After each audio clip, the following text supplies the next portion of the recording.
घने जंगल में एक सुंदर चिड़िया चमकीले पंखों वाली चिंकी रहती थी। वह बहुत समझदार और तेज तर्रार थी। उसकी मीठी आवाज पूरे जंगल में गूंजती थी।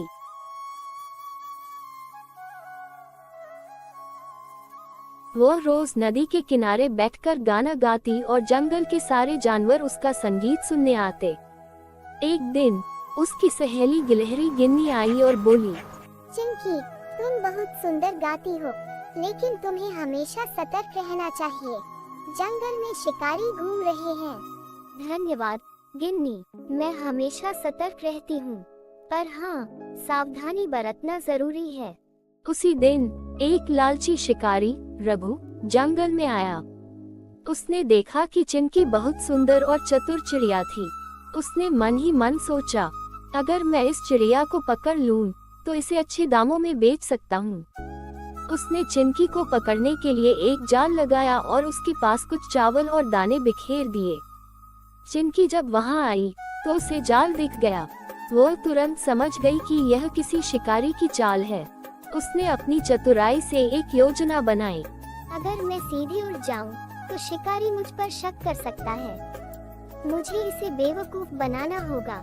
चिंकी धीरे धीरे चलती हुई दानों के पास पहुंची, लेकिन उसने दाना नहीं खाया। वह झूठ मूठ बेहोश होकर जमीन पर गिर पड़ी। शिकारी खुश होकर दौड़ा और बोला, आहा, यह तो बिना जाल में फंसे ही गिर पड़ी। अब इसे आराम से उठा लेता हूँ। जैसे ही उसने चिंकी को उठाने के लिए हाथ बढ़ाया, चिंकी झट से उड़ गई और एक ऊंचे पेड़ पर जाकर बैठ गई। शिकारी जी, चालाकी से काम लेने वाला ही जीतता है। लालच बुरी चीज होती है। शिकारी ने गुस्से में पैर पटका और चला गया। मीना की इस समझदारी को देखकर सारे जंगल के जानवर खुश हुए। खरगोश, हिरण, गिलहरी और सभी पक्षी उसके पास आए। वाह चिंकी, तुम तो बहुत समझदार निकली।